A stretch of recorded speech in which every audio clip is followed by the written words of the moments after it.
I remember the first time I truly understood how fragile my life was. It wasn't a grand, cinematic revelation, the kind one might expect from reading too many novels or watching too many adventure films. Instead, it was a slow, creeping realization that took hold of me on a rainy afternoon when I was 10 years old. My mother and I had been standing by the window of our creaky wooden house, watching the storm roll in. The wind howled, lightning flashed in the sky, and for a moment, I caught sight of my reflection in the glass, a small figure, wide-eyed, with a mixture of fear and curiosity. I recall thinking, in that tiny, unfiltered way children do, that I might not always be safe. That notion lurked in my mind for days afterwards, and though I soon shrugged it off in favor of neighborhood games and second-hand comic books, it quietly laid the groundwork for something bigger in my life. An unshakable curiosity about the world and my place in it. Maybe that's why I ended up the way I am. Maybe that's why, decades later, I found myself in the middle of a dusty crossroads in a foreign land, wearing boots that had been patched one time too many and a backpack stuffed with everything I owned. Even then, in that moment of grit and sweat and desperation, I caught my reflection in a puddle on the side of the road, and I remembered that long-ago storm. Life can indeed be fragile, but that doesn't mean we should hide from it sometimes. You have to throw yourself forward into the unknown and see where you land. I'm getting ahead of myself, though. Let me start a bit earlier, perhaps with the day I decided to leave home for good. I was 23 years old. Despite my parents' best efforts, my life had started to feel suffocatingly ordinary. I wanted to see the far corners of the earth, to chase storms and climb mountains, to witness spectacles I'd only glimpsed on nature documentaries late at night when I couldn't sleep. I didn't want to wait until I had gray in my hair. I didn't want to spend my best years stuck behind a desk, reading about other people's adventures. So I sold what little I had of value, packed a bag, and said goodbye. My mother cried that morning, tears streaming down her cheeks as she gripped my hand at the bus station. My father maintained a stiff upper lip, though I could see the worry etched into his face. Neither of them truly understood why I needed to leave, and to be honest, I wasn't entirely sure myself. I only knew that the world felt too big to ignore, and that I had no intention of letting fear keep me rooted in one place. So off I went, onto a bus that took me 300 miles to another city, and then another bus that took me even further, and then a train that rattled through unfamiliar landscapes until I found myself staring out at mountains that looked sharper, crisper, and more dramatic than any I'd known in my hometown. In those early days, traveling felt like walking across a giant puzzle, collecting pieces as I went. Every new place gave me a piece, an encounter with a friendly stranger, a taste of an exotic dish, a moment of awe at a breathtaking view. Each piece fit somewhere in my growing sense of self. I started to think of my life as an unfolding map, marked by roads taken, mistakes made, and lessons learned.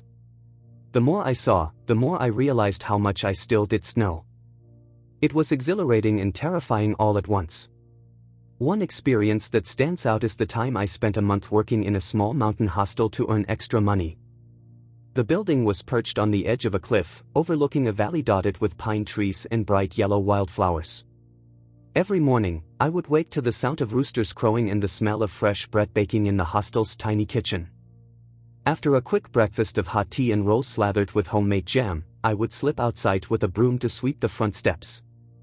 The air was sharp and cold against my cheeks, and the sky seemed impossibly bright. Every day at dawn felt like a fresh gift. At that hostel, I met travelers of all kinds. Some were lone wanderers like me, others were families on their dream holidays. An older couple from Norway, Martin and Lisbeth, became my friends for a few weeks. They had hair as white as the clouds and spoke with gentle, lilting accents. Every morning, they hiked down to the valley and back up the steep trail by noon, never once seeming out of breath. In the afternoons, they'd share stories from their many trips around the globe. Their eyes sparkled when they talked about the northern lights or the fjords they called home. And in return, I told them about my own meager travels, how I wanted to go everywhere and see everything. One evening, we sat around the communal fireplace in the hostel's lounge, sipping hot chocolate while the wind moaned outside. Martin turned to me and asked, "Do you ever get lonely?" The question caught me off guard. I had been so wrapped up in the excitement of traveling, so enthralled by the newness and wonder, that I hadn't taken time to reflect on the emptiness that occasionally tugged at me. Sometimes, I admit it. But I suppose I feel lonelier when I'm stuck in one place, doing nothing. Out here, it's like the world is so alive, and it's constantly pulling me in different directions. I don't have much time to be lonely. He nodded, giving me a kindly smile. That's good. Just be sure you're running towards something, not away from something. His words clung to me for a long while. From the mountains, I moved onto the coast, where the days were warm and the nights were filled with the music of waves crashing on rocky beaches. I found a job working part-time at a small waterfront cafe, serving coffee and pastries to tourists who came to snap pictures of the azure sea. In exchange, I got a modest salary and a quiet room above the cafe that smelled faintly of espresso. Each morning, I woke to sunlight reflecting off the water, dancing patterns on my ceiling. It felt like a dream, but it was real, and I reveled in it. That's where I met Esme. She was a local, born and raised in a nearby fishing village, and she had eyes the color of sea glass, somewhere between green and blue. She'd swing by for a cappuccino every few days, always with a surfboard tucked under one arm. We struck up conversations about the best surf spots, the changing tide patterns, and soon, about our lives more generally. Esme had a slow, thoughtful way of speaking, and a smile that made me think of secret coves and summer sunshine. One day, she invited me to the beach with her. We spent the afternoon riding gentle waves. I was a terrible surfer, but she did seem to mind, and in the evening, we gathered driftwood to build a small fire near the shore. Flames crackled and sparks drifted up into the inky sky. She told me about her family, her grandmother's spiced fish stew, and her dream of sailing around the world someday. I confided in her how I had left my hometown, how I wanted to experience everything, how sometimes I still felt like a clueless kid, even as I roamed from place to place. She listened, nodded, and said, "I think it's okay not to know exactly what you're searching for, as long as you don't stop looking." That line stuck with me. People often talk about searching for a meaning or a purpose, but Esme's phrasing made it sound like a never-ending, evolving quest. I liked that idea, that it was acceptable, even good, to keep searching, to remain open. After a few weeks, we started seeing each other regularly. Late-night strolls along the shore turned into lazy Sunday afternoons spent together. I began to imagine staying in that coastal town for a while. Maybe I'd work a bit longer at the cafe, save some money, and see how things developed. But deep down, a restlessness tugged at me. An internal voice that said, "You haven't seen enough yet. There's more out there." It conflicted with the warmth I felt whenever I was around Esme. One night, she and I were sitting on the dock, feet dangling above the moonlit water. I had an old guitar in my lap, a relic of my university days, and I strummed a few chords absent-mindedly. She leaned against my shoulder. We were so at ease that it startled me when she asked, "Will you stay?" Those words carried a weight I wasn't prepared for. I set the guitar aside and took a moment to consider. My mind flashed back to that moment in my childhood, my reflection in a rain-spattered window, feeling fragile and full of longing. Then I thought about Martin's advice in the mountain hostel. Was I running towards something or away from something? "I don't know," I whispered. "Part of me wants to stay. But I also have this need to keep going, to keep exploring." She was silent for a moment, and I felt her fingers tighten around my hand. "I understand," she said softly. "But you should know that I'll miss you." In the following days, an uneasy cloud settled over me. I wanted to hold on to the budding connection I shared with Esme, but my desire to roam had not vanished. It gnawed at me whenever I sat still for too long. At the cafe, as I poured coffee for strangers who came and went, I'd look out the window and feel the horizon calling my name. Eventually, I made my choice. I told Esme I would leave at the end of the month. Her face betrayed a flicker of sadness, but she only nodded. "I always knew you would," she said. When the day came, she accompanied me to the local bus station. The sun was just peeking over the hills, painting the sky a pale gold. We stood in the dusty lot, the sound of distant gulls echoing in the background. She hugged me tightly, pressing a small shell into my hand. "For luck," she said, stepping back. Her eyes shone, but she didn't cry. I tried to say something, "Thank you, goodbye," or maybe a promise I wasn't sure I could keep, but words failed me. The bus pulled in, brakes squealing, and I climbed aboard, shoulders heavy with conflicting emotions. I spent the next few weeks drifting, as though the wind of my own indecision was carrying me aimlessly from one place to another.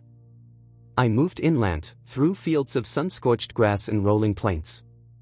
I picked up odd jobs here and there, a night shift at a bakery, a short stint helping out at a farm.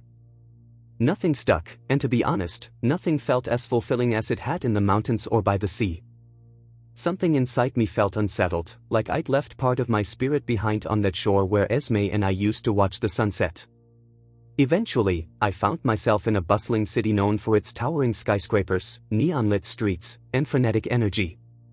A friend of a friend offered me a spare couch for a few nights in a cramped flat that perpetually smelt of curry and fried onions. I'm not complaining, I was grateful for the roof. The city was like a living, breathing entity teeming with life at all hours. Stepping outside the flat felt like wading into a storm of people and cars, horns blaring, voices merging into a single roar. It was mesmerizing, a new type of wonder. For days, I wandered through crowded markets, inhaled the aromas of street food, and watched street performers juggling flaming torches. Yet, there was also a darker side to the city. Late one night, I got lost coming back from a corner shop. I had only meant to pick up some bottled water and maybe a snack, but the labyrinth of alleyways twisted my sense of direction. It was past midnight when I realized I had no idea where I was. The neon lights seemed dimmer in that part of town, and shadows stretched ominously across the ground. My heart pounded as I tried to find familiar landmarks. For the first time in a while, I felt genuinely frightened. I realized then how easy it was to slip from the bright hustle of a major avenue into the anonymity of a dark backstreet. Eventually, I retraced my steps and made it back to the main road, relieved to see the glare of headlights and the steady hum of traffic. That incident stuck with me, another reminder of the fragility that had haunted me since childhood. I thought about ringing my parents, just to hear their voices, but it was probably too late in my home time zone. Instead, I found a 24-hour cafe and treated myself to a plate of pancakes. They tasted like a small slice of comfort, drizzled in sweet syrup. Over time, the city wore me down. I learned that while I thrived on novelty, I also needed space, physical and emotional. My soul yearned for the open skies of the mountains, or the endless horizon of the sea. Concrete and steel began to feel claustrophobic. With some money saved from temporary jobs and from trading random collectibles I'd found along my travels, I decided to move on. I left the city behind, carrying nothing but my trusty backpack and the shell Esme had given me. I was still searching, though I wasn't sure for what exactly. That's when I found myself at a dusty crossroads in the middle of nowhere. It wasn't literally nowhere, of course, but it sure felt that way. Dry weeds rustled in the wind, and a single, battered road sign pointed to two different towns, neither of which I'd ever heard of. A local bus stop sign leaned precariously, half rusted through. The sun scorched the horizon, painting everything in shades of yellow and brown. I checked a paper map I'd picked up at a petrol station earlier, trying to decide which route might lead me to something worthwhile. A beat-up truck rumbled past, kicking up a cloud of dust. The driver, an older man with a cowboy hat, slowed down, rolled down his window, and asked if I needed a ride. His accent was thick, and his voice had a warmth that instantly put me at ease. I shrugged, tossed my backpack into the bed of the truck, and hopped in. "Name is Cordell," he said, extending a weathered hand. I introduced myself, feeling a flicker of gratitude for his kindness. The ride was bumpy, and the air conditioning was broken, but I felt oddly content. We passed endless fields, grazing cattle, and the occasional abandoned farmhouse. Cordell told me about his ranch, about how he'd spent 40 years raising horses and cattle, how his wife had passed away a few years back. "I still talk to her," he admitted quietly, eyes fixed on the empty road ahead. "Sometimes, I swear I can hear her voice on the wind." I nodded, understanding that kind of longing more than I cared to admit. Loneliness can be a ghost that drifts alongside us wherever we go. Eventually, we reached a small town, just a petrol station, a diner, and a few dilapidated buildings scattered around a single main street.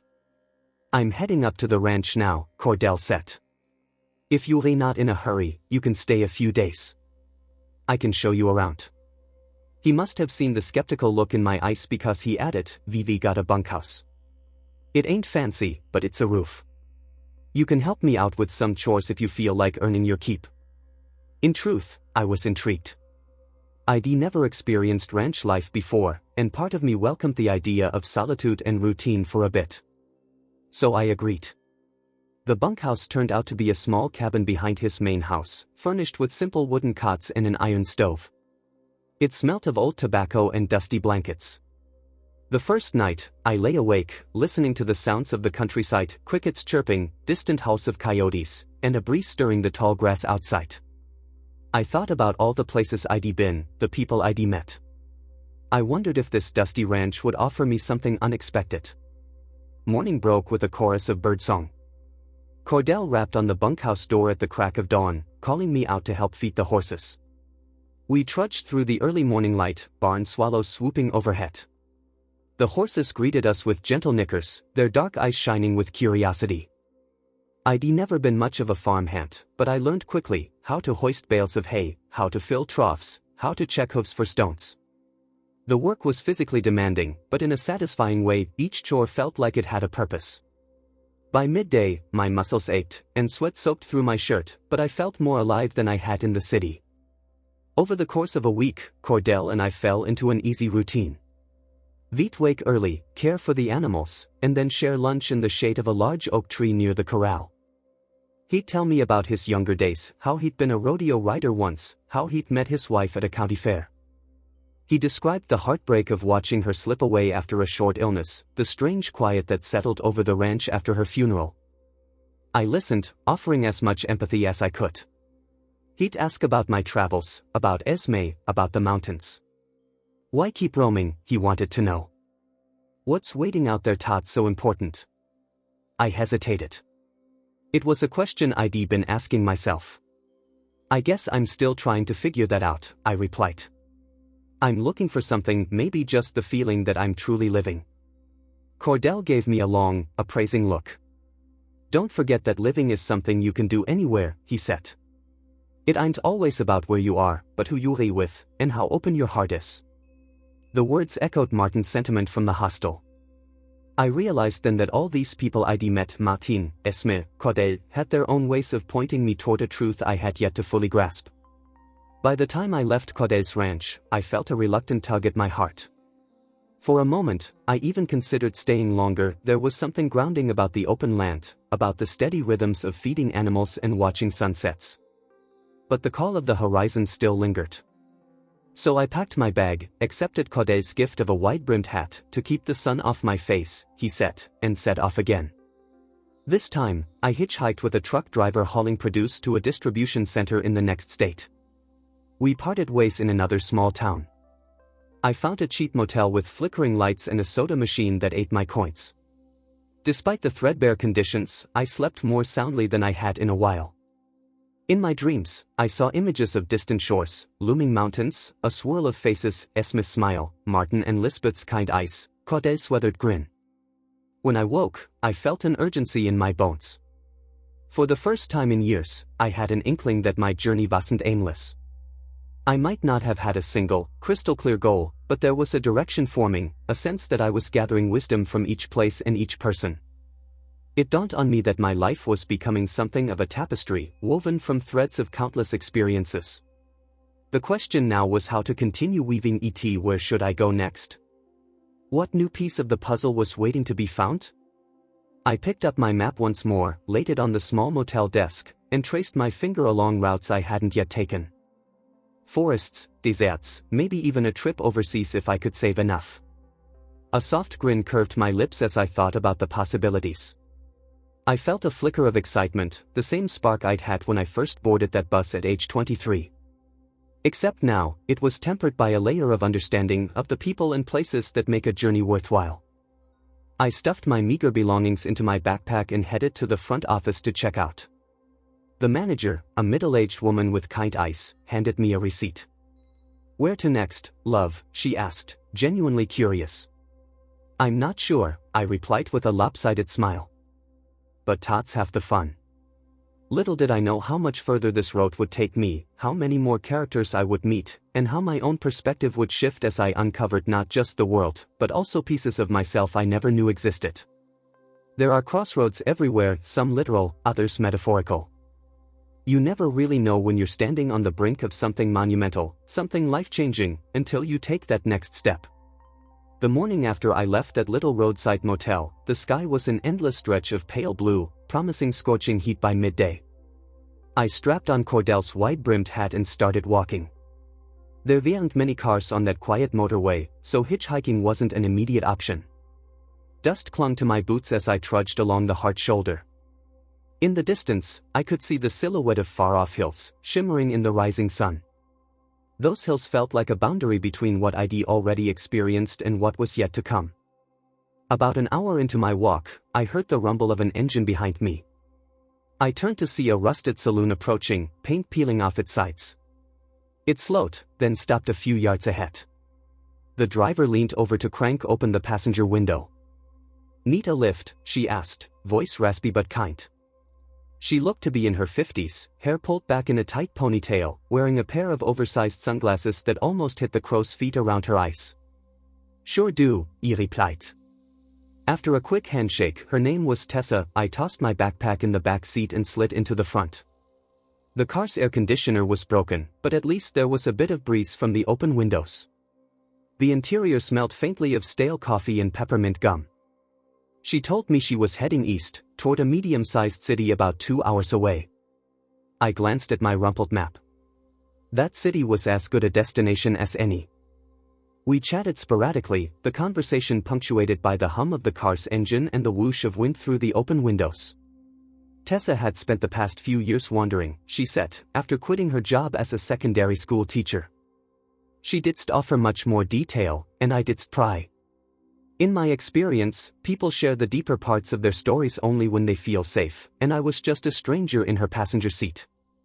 Instead, we stuck to small talk, roadside cafes, the best stretches of motorway, how the mountains always made us feel both small and infinitely alive.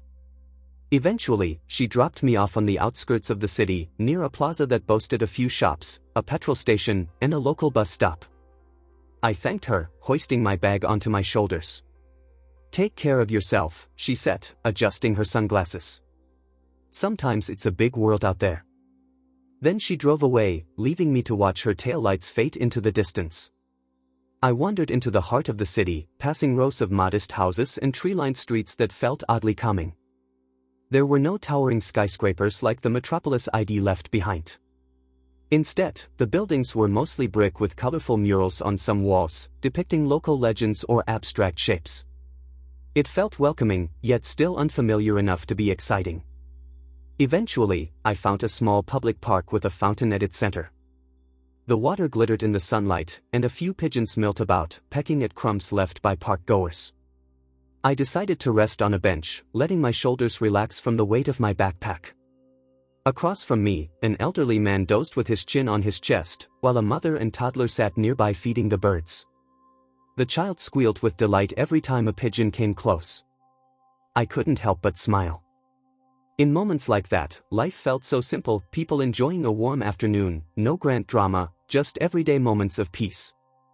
After a while, my stomach rumbled, reminding me that it was past lunchtime.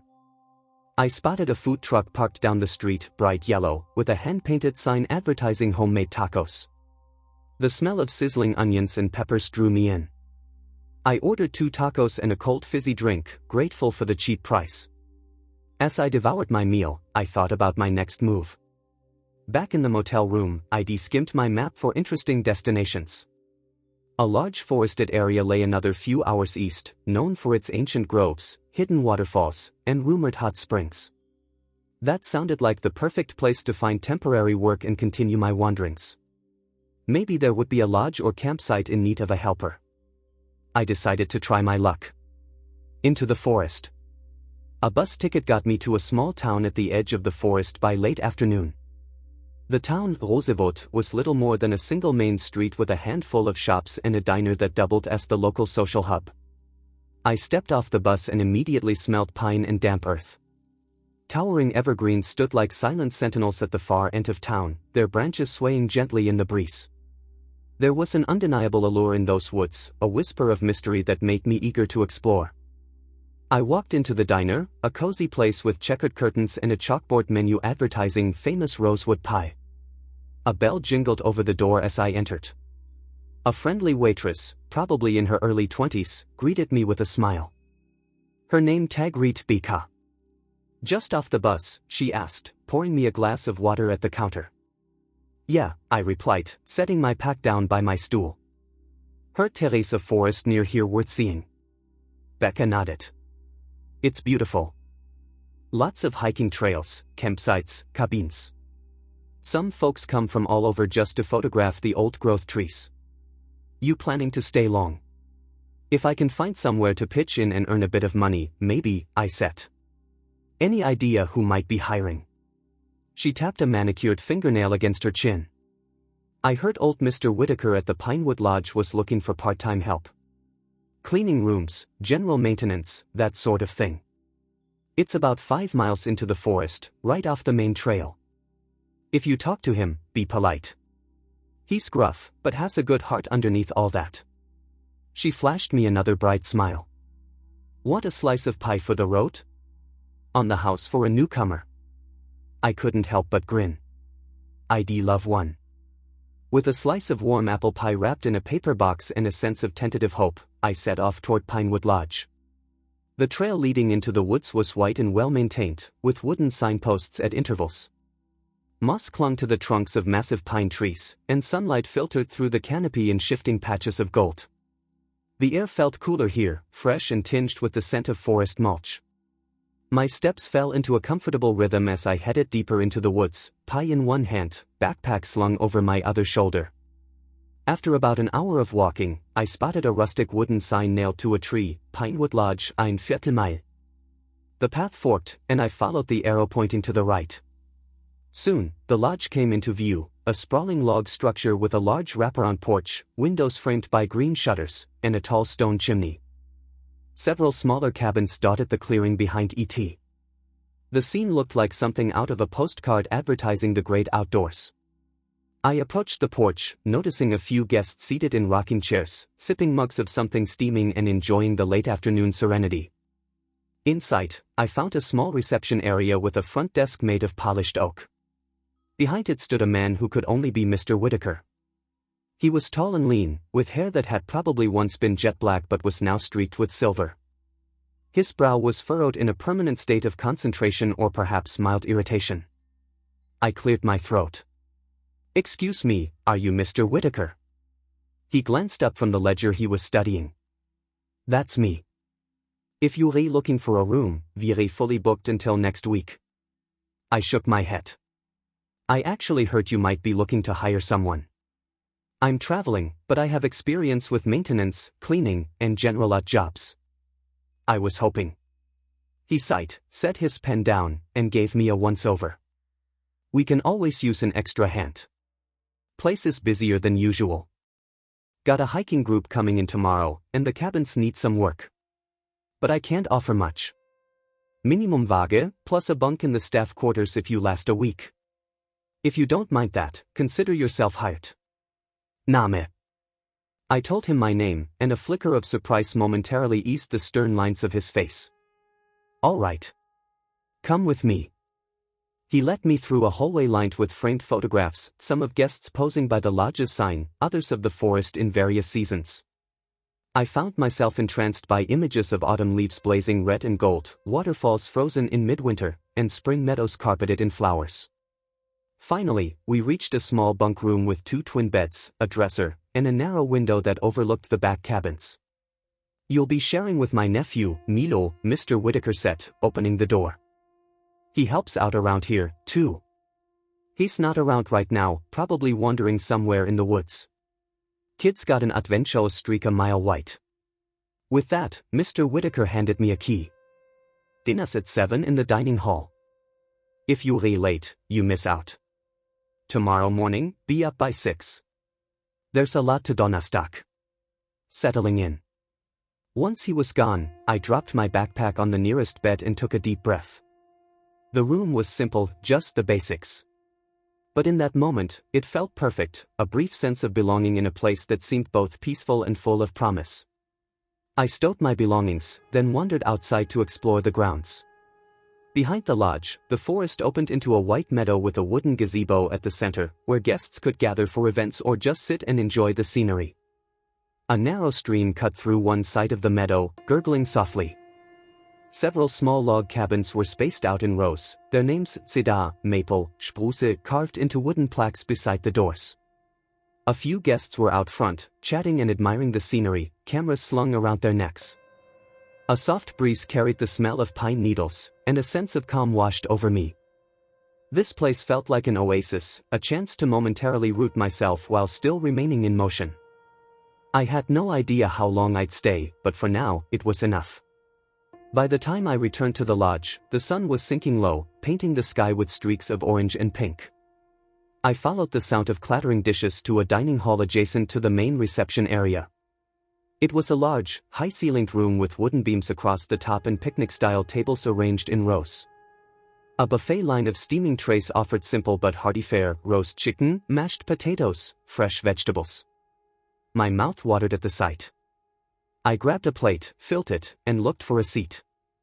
Most of the tables were occupied by families and couples, their conversations a cozy hum. Spotting an empty bench near the corner, I sat down and began to eat.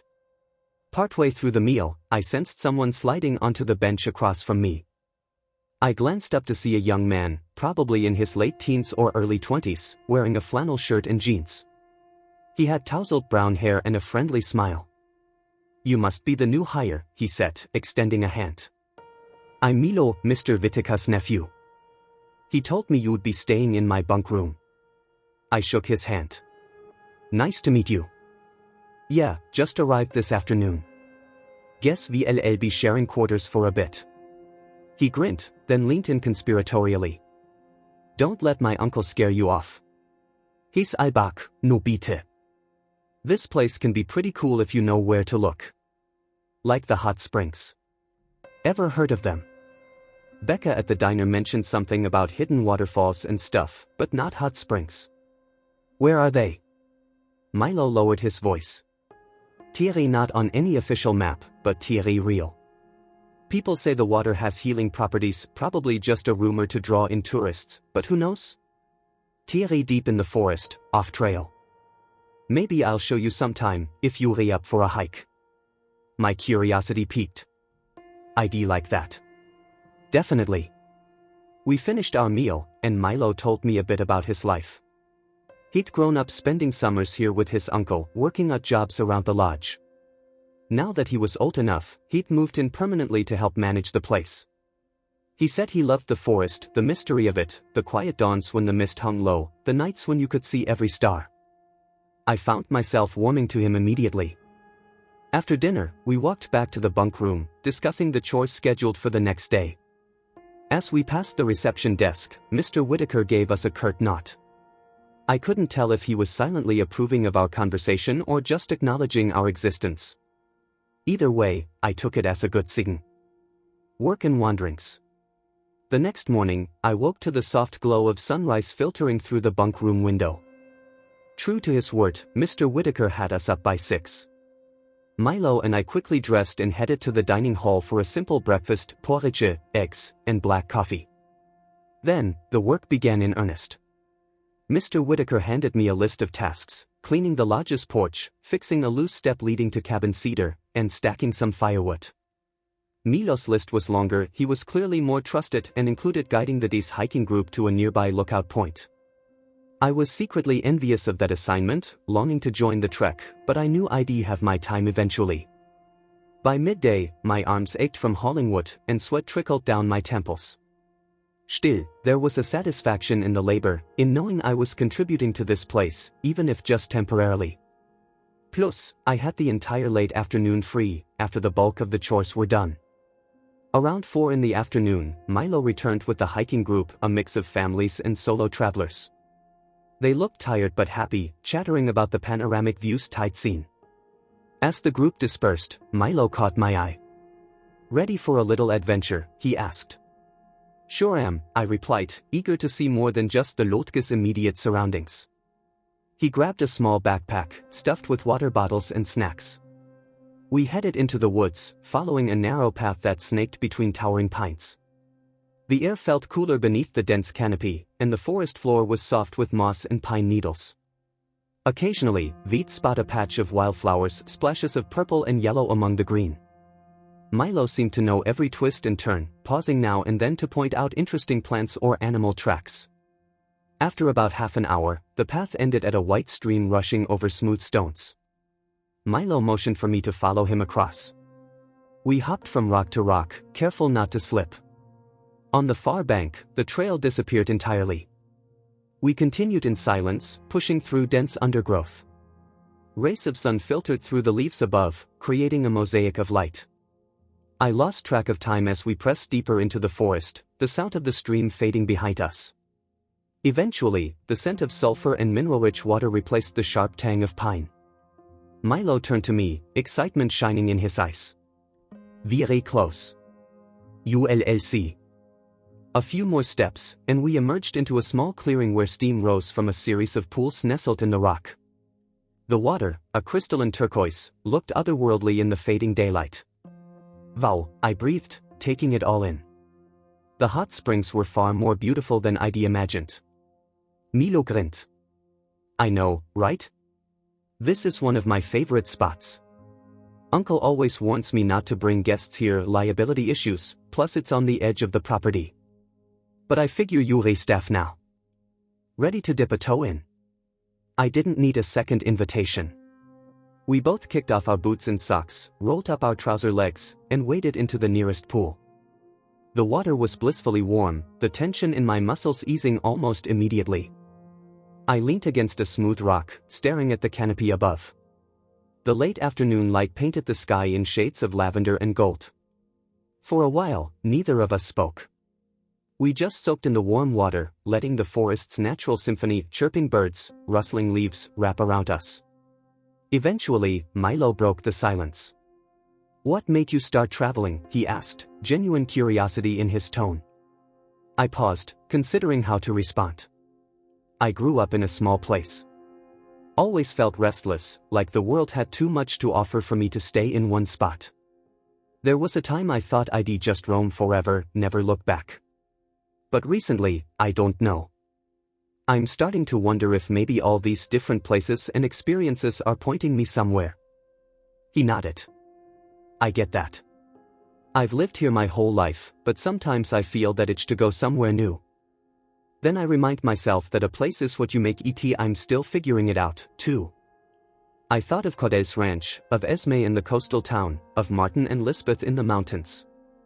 Each encounter had shaped me in ways I didn't fully understand yet.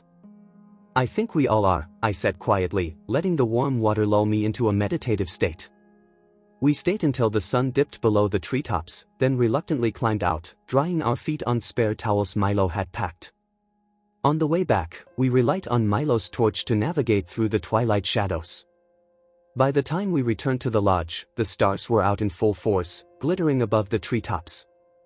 I crawled into the bunk that night exhausted but content, the day's experiences swirling in my mind like a half-remembered dream. Stories by the fire. The next few days settled into a comfortable rhythm. I fixed cabin doors, replaced broken shingles, helped in the kitchen when they were short-staffed. Milo guided hikes and sometimes joined me for an evening stroll or a quick dip in the hot springs. Mr. Whitaker remained as stoic as ever, but I occasionally caught him eyeing me with a look that was less disapproval and more cautious respect. One evening, a storm rolled in, lightning flashing beyond the forest canopy. Rain hammered the lodge's roof, and the electricity flickered. We lit lanterns in the dining hall, creating a cozy glow. A group of guests gathered around the stone fireplace, telling stories to pass the time. Milo and I joined them. As thunder rumbled, the flickering lantern light danced across faces. A middle-aged woman named Karen spoke about her recent trip to an archaeological site in Central America, describing ancient ruins and hidden tombs. An older gentleman recounted a harrowing tale of being lost in the Canadian wilderness for 3 days before finding his way back. Another guest, a quiet man wearing a wide-brimmed hat even indoors, mentioned he was writing a book about spiritual journeys through nature. Eventually, they turned to me, wondering what I might share. At first, I hesitated, unsure where to begin. But the warm atmosphere and the storm's tempest outside made me feel bolder. I told them about the people I'd met on the road, Martin and Lisbeth in the mountain hostel, Esme by the coast, Cordell at the ranch. I shared how each encounter had taught me something, though I was still piecing it all together. When I finished, the group nodded appreciatively, and Karen said, "Isn't it funny how we go looking for something, but it's always the people along the way who teach us the most." That struck a chord deep within me. Through every twist and turn in my travels, the connections I'd formed were what truly shaped my experiences. The storm raged outside, but inside, by the flickering firelight, I felt a sense of belonging, maybe temporary, but real nonetheless. It was another puzzle piece slotted into place, another thread in the tapestry of my ever-evolving journey. A fork in the road. Days turned into a week, and a week turned into 2. I grew fond of the routine at Pinewood Lodge, the early mornings, the camaraderie among staff, the occasional surprise of discovering a new hidden nook in the forest. Milo's promise about the hot springs became a regular treat after especially tough work days. Sometimes, we'd invite a few staff members, making a small party of it with snacks and stories. But as the second week approached its end, I felt that familiar restlessness stirring. Like a whisper of wind rustling through the pines, it reminded me that I hadn't intended to stay in one place too long. I had come here by chance, and while I loved the forest's beauty, part of me yearned for a new horizon. I thought about telling Mr. Whitaker I was moving on, but something held me back. Maybe it was the feeling that my time here wasn't quite finished, or maybe I was simply enjoying the sense of community. Then, one afternoon, Mr. Whitaker pulled me aside. We were repairing a portion of the wooden railing on the lodge's porch when he set down his hammer and fixed me with a penetrating stare. "You've been good help," he said gruffly. "Better than I expected." "Not that I'm complaining, but I have to ask, how long do you plan on staying?" I carefully measured my words. "I'm not entirely sure. I've spent so long roaming, it's rare for me to stay put. But I like it here." He nodded, absorbing my honesty. "We could use a more permanent handyman. But if roaming is in your blood, I won't try to change you. Just know that if you do decide to stay, Tierret be a place for you. Maybe not forever, but at least for a while." I swallowed, feeling a surprising surge of emotion. When I first arrived, I assumed Mr. Whitaker barely tolerated me. Hearing him offer a more permanent role felt both validating and terrifying. I muttered a thank you, promising I'd think about it. That evening, Milo and I sat by the edge of the stream near the lodge, dangling our feet in the cool water. The sun was setting, turning the horizon a brilliant orange. I told him about his uncle's offer. He raised an eyebrow. "Wow, that's rare. My uncle doesn't usually take kindly to drifters." "You must be made an impression." A soft laugh escaped me. "I guess so. It's tempting, but I'm torn. What if I settle here and miss out on something else? Something bigger?" Milo leaned back on his palms, eyes on the sunset. "Well, I don't think you have to commit forever. Sometimes, staying put for a while helps you figure out what you really want. But if you do leave, just make sure it's because you're following something you're passionate about, not because you're afraid of stillness." His words echoed what Martin had said long ago: run towards something, not away from something. My internal dilemma weighed heavily as we watched the sky fade to twilight. That night, lying in my bunk, I couldn't sleep. I listened to Milo's steady breathing, the distant hoot of an owl, the rustle of the forest. Memories played like a film reel in my mind: Esme's shore, Cordell's ranch, the city streets, the mountain hostel, and now this place. Each location had gifted me a piece of wisdom, a moment of growth. Perhaps that was the nature of my journey, a continuous circle of finding and leaving, learning and moving on. I still didn't know what my ultimate destination was. But for the first time, I considered that destination might be a misleading word. Maybe the journey itself was the only destination that mattered. As sleep finally claimed me, I resolved to stay at Pinewood Lodge a bit longer, at least until I felt confident about my next steps. I owed it to myself and to the kindness these people had shown me to see if I could lay down roots, even if only temporarily. Unexpected visitors. The next morning, I woke with a renewed sense of clarity. I'd give this place a fair shot. If the restlessness returned too strongly, I'd know it was time to move on. But until then, I would do my best to be fully present here. Just as I walked to the kitchen for breakfast, Mr. Whitaker intercepted me in the hallway, his expression more intense than usual. "Vivi got trouble," he said in a low voice. "A large group arrived a day early, and very overbooked. I need you to help prepare some of the older cabins that haven't been used in a while. We'll move them in there. Can you handle that?" I nodded without hesitation. "Absolutely. Just tell me what needs to be done." He handed me a ring of keys and a handwritten list of cabin numbers. Cabin Fir and Cabin Hemlock. Thierry at the far edge of the property, near the stream. Nobody's used them in months, so TLL need a thorough cleaning. Beds made, bathrooms restocked. The works. Take Milo with you if you can find him. I found Milo finishing off a bowl of cereal in the dining hall. He smirked at my expression, some blend of surprise and urgency.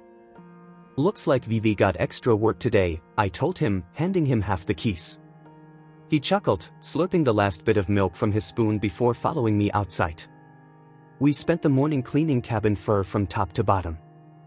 Dust coated the furniture like a thin blanket. Cobwebs hung in the corners, and a musty odor lingered from disuse. We opened the windows, letting fresh forest air stream in, and set to scrubbing surfaces until our arms ached.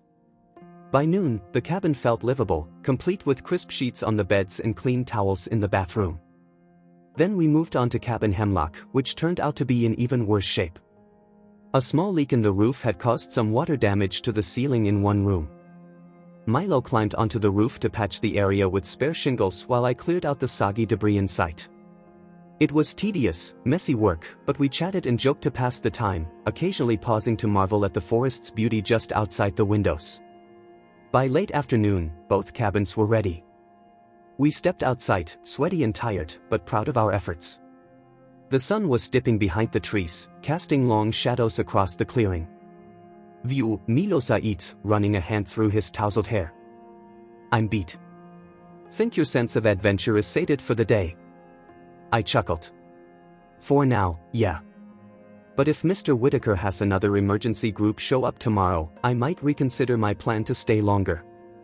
Milo just laughed, but I couldn't help noticing a tightness in his smile, as if he feared I might leave sooner rather than later. A winding path forward. That night, the new arrivals settled into the cabin suite prepared, and the lodge buzzed with activity. In the bustle, I felt a curious mix of belonging and detachment. I was part of the staff, people recognized me, asked for my help, but I also remembered that I was still just a traveler, not bound here by blood or years of history like Milo. Would I ever find a place that made me want to stop traveling entirely? I didn't have an answer. All I knew was that each day at Pinewood Lodge felt like another page in my unfolding story. The forest had begun to seep into my consciousness, grounding me in a way I hadn't expected. And yet, the memory of wide-open roads, ocean sunsets, and distant mountain peaks still called to me. For now, I'd take life day by day, chore by chore, moment by moment. Whether I stayed a month or a year, I would soak in every experience this forest had to offer. Who knew what would happen next? Perhaps a traveler would pass through with a fascinating tale or an invitation to a far-off place. Maybe I'd wake up one morning and realize my restless heart had grown quiet. Or maybe, just maybe, I'd discover that belonging can exist even in transience. Standing beneath the towering pines, I felt a quiet thrill. The world was large and brimming with possibilities, and I was right where I needed to be for the time being. I took a deep breath of that cool, resin-scented air and smiled to myself, ready for whatever tomorrow might bring.